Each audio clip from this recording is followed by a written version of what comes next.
Contrary to previous reports, the deal to see Osimhen move to Chelsea is still on. Fabrizio Romano, in a video on his channel and on his Twitter page, confirmed that talks are still ongoing and Chelsea are still interested in Osimhen, still maintaining interest in the Nigerian striker. And it's just a question of structure, how to structure the deal that will see him move over, because Napoli are keen on getting Lukaku, and have already agreed, a 3-year contract with Lukaku. And so the talks are still ongoing, and this one might take a long time. And according to Fabrizio Romano, Osimhen is not looking to change his, or rather reduce his salary ask, to reduce what he currently earns. I think that's about £175,000 a week.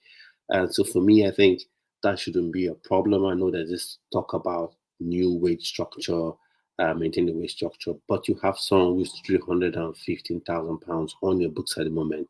If you get Lukaku out, even if you add 20 extra pounds in that, and 20,000 extra pounds in that, that would give you roughly 180 plus thousand pounds a week, which is still, I think, when you look at what top class strikers earn, that is still sort of low, and maybe I'll say relatively cheap in terms of what it will cost the club. And then you're having a world class striker coming in. Also, in addition, Fabrizio Romano and other outlets have reported that Samu Omorodion, the Nigerian Spanish striker from Atletico Madrid, has agreed, or rather is in talks to complete his contract, and 7-year contract. The Chelsea way now is to offer long-term contracts. A 7-year contract have been, put on the table, and it's looking good that he will sign that contract, as Chelsea and Atletico Madrid have agreed a £35 million deal that would see Samu Omorodion come to Chelsea. Given the fact that they're almost certain of getting Julian Alvarez, they already have Solot, and Griezmann is already there. So what they're thinking, probably from Atletico Madrid's point of view, is that, okay, we've got 3, strikers with varying qualities, and which we think are better than Samu Omorodion. And Samu Omorodion could also look at it and say, okay, I don't have any chance here.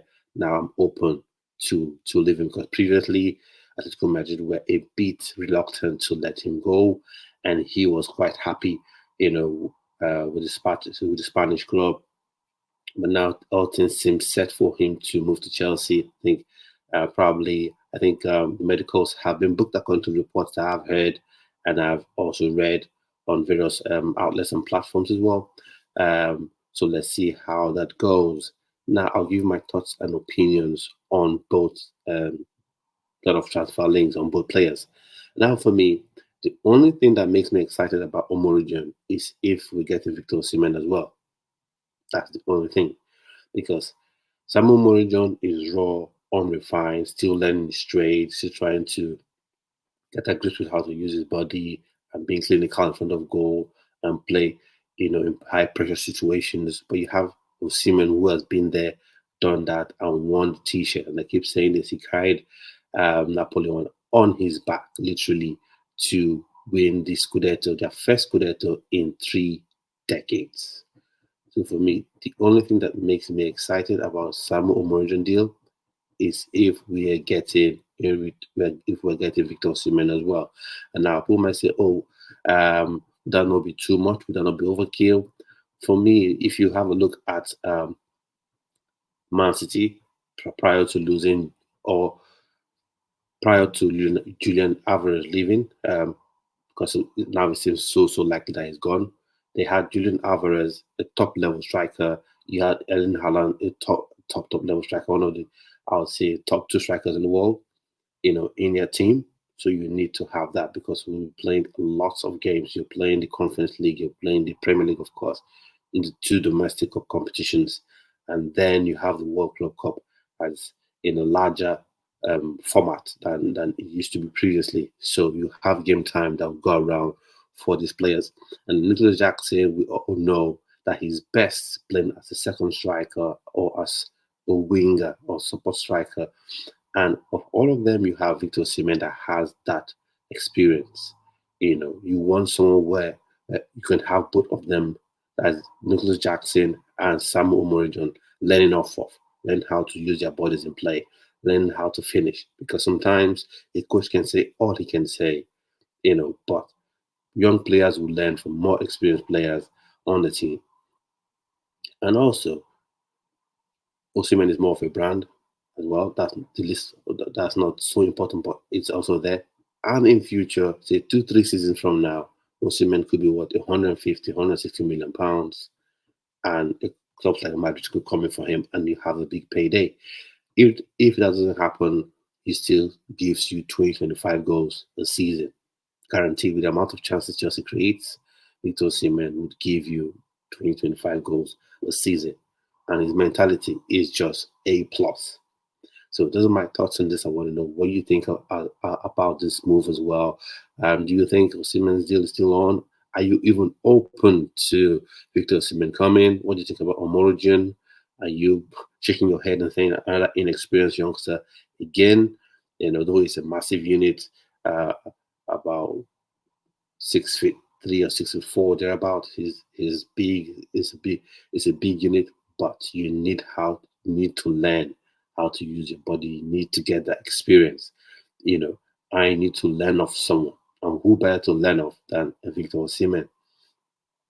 And you need to be that bedded in time. That's what all young players need. They need the time to get bedded into a side. And when you're playing as a 20-year-old, 14-year-old, 16-year-old, whatever, for a team such as Chelsea, when you play as a main striker, no one's giving you that bedding period. You have to perform the moment your boots touch the turf or touch the hallowed grounds of Stamford Bridge. You must perform immediately. Nobody gives you that time to bed in. But when you have someone like a Victor Osimhen, who is not just an experienced person, is still relatively young, 25, can get the job done. You come in for 25 minutes, 30 minutes. You come in for a Conference League game. You start some domestic cup games. Then you begin to grow. You have time to grow while the team still keeps winning. The best way to build a football brand is by winning. So for me, I'm happy that the deal is still on. Hopefully, I'll drop a video soon to say it's done and here we go. Hopefully, fingers crossed. Let's see how it all shakes out. So let me know in the comment section below what your thoughts and opinions are about these two reports. And also, don't forget, please smash the like button, click the subscribe button as well, subscribe to the channel, and do share this channel as well. And also, don't forget as well to click notification bell so you're notified each time I put out a video. At this point, I've come to the end of today's video. I'd like to say, have a splendid rest of your day. Goodbye, and God bless.